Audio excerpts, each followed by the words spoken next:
এরকম অভিজাত অ্যাপার্টমেন্টে যে দেহ ব্যবসা চলে বাইরে থেকে দেখে বিন্দুমাত্র বোঝার উপায় নেই।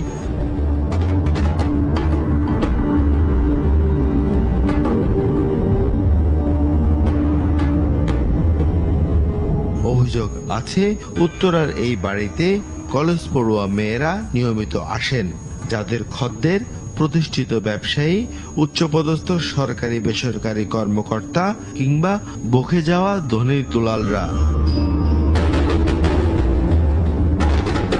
টেলিভিশন ক্যামেরার কথা শুনে হঠাৎ শুরু হয় দিক বিদিক ছোটাছুটি।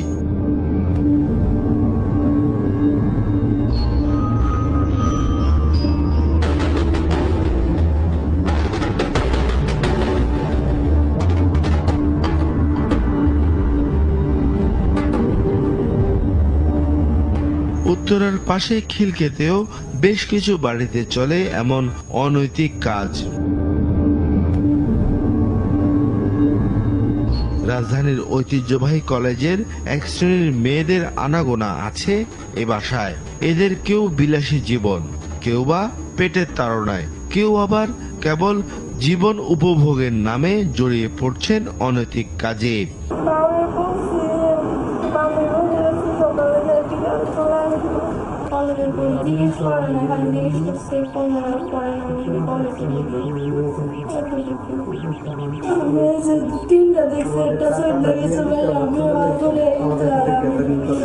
আর সুযোগ কাজে লাগিয়ে ব্যবসা ফেদে ফায়দা লুটছেন এক ব্যবসায়ী, যে ফায়দার দাম বাড়াতে অনেক সময় পেশাদার যৌনকর্মীদেরও চালিয়ে দেওয়া হয় কলেজ বিশ্ববিদ্যালয়ের ছাত্রী পরিচয়ে।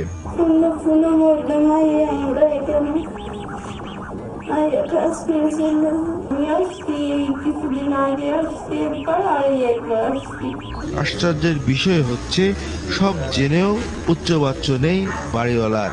আমাদের দাঁড়া থাকতে হবে তাহলে যে নিচে যে কে ঢুকতেছে কে বাইরে ঢুকতেছে। এখন ফ্ল্যাট বাসায় এখন অনেকে থাকতেই পারে। এখন আপনি যদি একজনকে বলেন যে ভাই আপনাদের বাসায় 2 জন থেকে 5 জন গেল, আমার গেস্ট আসতেই পারে, আমি এখানে ভাড়া দিয়ে থাকি। অভিযোগ আছে সব জেনেও না জানার ভান করছে পুলিশ। গ্রাম ও মফস্বল থেকে আসা মেয়েদের এমন অনৈতিক কাজে বাধ্য করা হচ্ছে জানিয়ে এই মানবাধিকার কর্মী বললেন, এইসব কারণে সমাজ ও পরিবারে অশান্তি নেমে আসছে। তাদেরকে এমনভাবে প্রলোভিত করা হয় যে তারা বুঝতেও পারে না।